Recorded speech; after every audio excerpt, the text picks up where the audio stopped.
Hello YouTube. I know it's been a little while since I've done any sort of a video at all whatsoever. This is probably going to come out a little wonky, but I wanted to see you face to face. The first three attempts, children were interrupting and making noise, and I was basically looking at my feet because I didn't know how else to video this because, well, it's been Christmas, and you know how kids are about around Christmas time.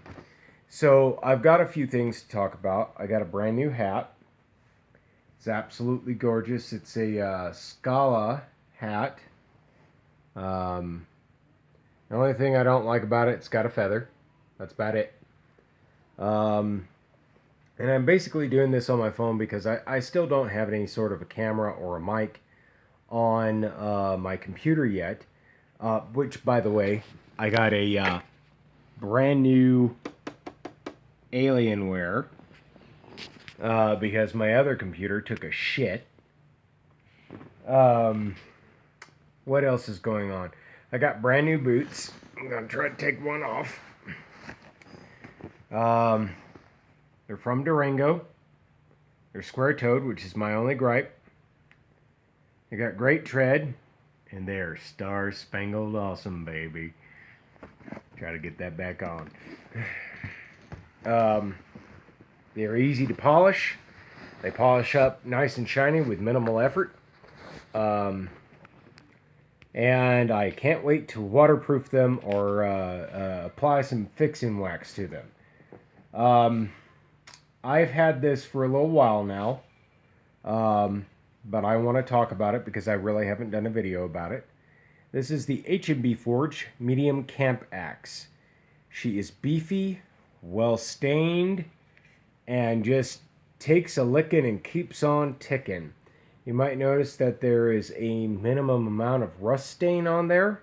It's because I did a rot test on it, essentially speaking. What I did is I wiped off any oil that was on it at all whatsoever, spritzed it down with water, and threw it in the back of my truck for about a year, occasionally pulling it out for various duties without sharpening or oiling in any capacity. Whenever I pull it out, basically there was a few tiny spots of rust which washed out with just soap and water. No Brillo pads or steel wool or anything extreme necessary. I'm going to take off this hat for a second.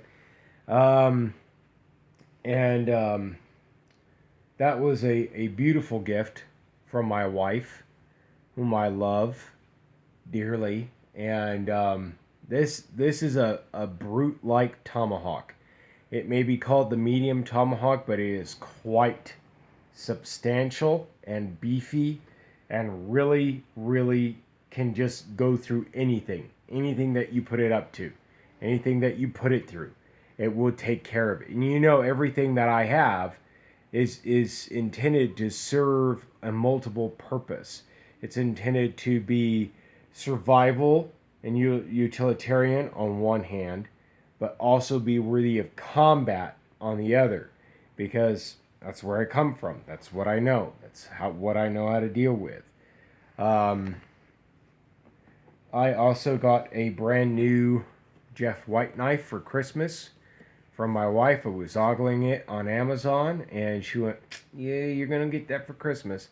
This sheath does not go to this knife. Jeff White, I need something to say to you.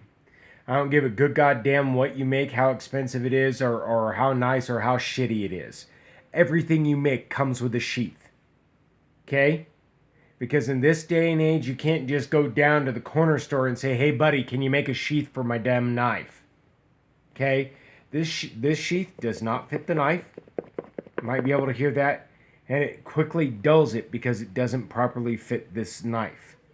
I've also got some complaints about this knife, and we're going to get to it right now, because I'm doing all this basically one-handed.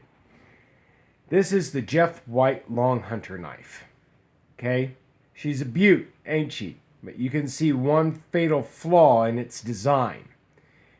It's a flat-backed knife, no hump at all whatsoever, which you know is a big complaining point for me. However, the edge, I don't know how I'm going to do this. I'm going to end up having to put the phone on my knees. That's not going to work. Okay, there we go. The edge bevels out and comes up to the point. Fuck you, Jeff White. Fuck you. Okay? You know why? Because this itty bitty little space of knife that comes out from the handle isn't large enough to protect you from your fingers going up the blade. This has to be wide enough to help protect your fingers in case you're accidentally in a rush. You gotta get somebody out of the car. Gotta protect your life. Gotta whittle something desperately. This does not protect you at all whatsoever from your hand accidentally going up the blade and cutting your damn fingers off. Okay? A good knife that's designed like this needs to have that. Okay? And it'd be much better, flat back here, flat edge here. This is our working surface right here. I don't need it to be all sorts of weird angles and curvatures, okay? I need this area to be consistent, which it isn't. And I don't care what it attributes to. It does not help the knife to either be more safe or work more functionally. Now, that being said, oh yeah, I got one more gripe before we continue on. All this bullshit that you put on your knife, okay? Whatever this acid edge, smoke bullshit here. I don't care if you're charring here. Charring is fine. But you see this little crud, these little spotty bullshit things on my knife? These come off whenever I cut acidy food. Okay? That's not okay. This has to work for both cooking and survival. Well, actually, threefold purpose. This has to work for cooking, survival, and defending my life in a pinch. And it can't do that when it's got all this crud on it. Okay? And I don't know what you did with this knife, but I took a piece of flint to it like you're supposed to with David Canterbury. It doesn't shoot sparks. Okay, so what are you doing wrong here? Okay? This thing blunts real easy, so whatever the hell it is that you advertised it to be, it ain't. Okay? When this first came to me, this bitch cut through everything. It cut through cardboard tubes. It cut through sheets of paper just floating in the goddamn air. It cut through paper plates like it weren't nothing. It cut through packaging. It cut through tape. It cut through wood. It cut through... Yes! It cut through yes! Doesn't do that anymore! I have to hone it every day. I've cooked meals with this already, okay? I've cooked all sorts of different kinds of things with this already. It don't work that well anymore, okay? And it's sharp, but it's not as sharp as it was when it came out of the box, okay? This, not okay. This, not okay. Handle is wonderful. The handle, it's beautiful. It was a little rough whenever I got it. It took some sandpaper to it because it was rough, which no handle should be. It fits perfectly in your hand, whether you're doing an extended grip or whether you're doing a close-up grip for chopping purposes, or whether you're scraping the spine is nice and sharp. I've already hit it with the Ferrocerium rod. Nice sparks. Not the best sparks, but nice sparks. Jeff, you need to make this better. Okay, I don't want my money back. I love this knife. But if you happen to have the same kind of knife that has those particular bullshit things fixed, I'll trade you for it. Okay, I won't spend any money on it. I'll trade you for it. But other than that, I wouldn't give up this knife for anything. It's a beautiful knife. It is everything that I have been looking for in a knife. I would be happier if it was a quarter again thicker, not half again, not 3/4 again, just a quarter of this thickness, again thicker, added to this.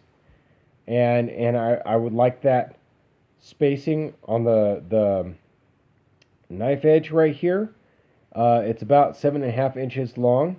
I don't remember how long the handle is offhand, but it is That's a bad way of showing you.